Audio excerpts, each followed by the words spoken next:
The late 60s were a time of a lot of social activism, and that's what people did. It was a really exciting time. We were out on the streets about civil rights issues, social justice issues, and my classroom was really the streets. ACRS did emerge out of the social justice movement because we were portrayed as the model minority.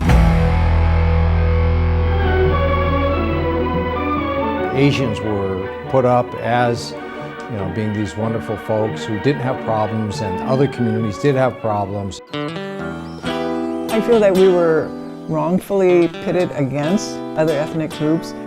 We had our share of problems, but we couldn't prove it. So as a way to combat that myth that we are the model minority, we really felt that if we put something in place, like mental health care for Asians, that folks would turn out.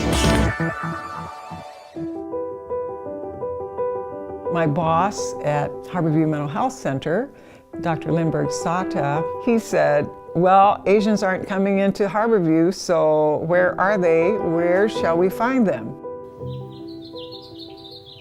We found out that this church named Blaine United Methodist Church might be willing to allow us to use some of their space to attract people from this area, the Beacon Hill area, where there are a lot of people of color.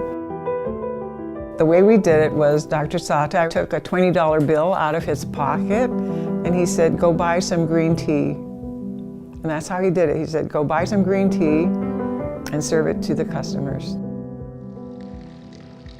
Every week I was here and made tea and waited for someone to come. No one came. No one came for several weeks. And eventually a woman came. She was Japanese American. She came and very nicely asked if there was actually free counseling, and I said, yes, please come in. And so it didn't matter that we were sitting in these tiny chairs for children with a desk like that, and we had a nice conversation. I don't think she knows what a gift she was to me. I was absolutely thrilled that Dr. Sata was right, and that perhaps we had a good thing going here.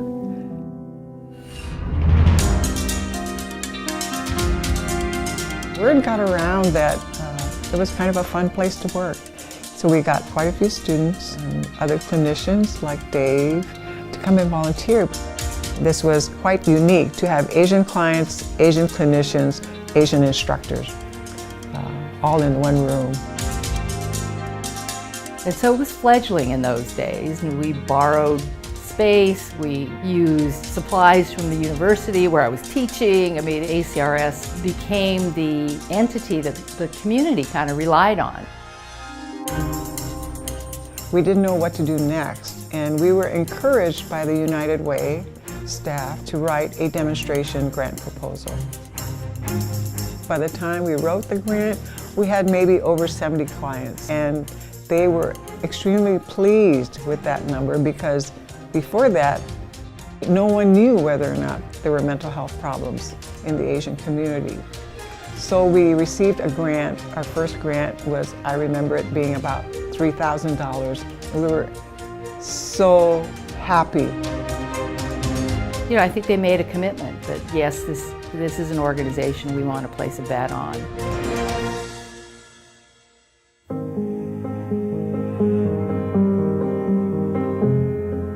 As we expanded to serve not just the Japanese, Chinese, and Filipino communities, but the refugee communities, I think ACRS is doing a great job in ways that are culturally appropriate and linguistically accessible to folks that are in need.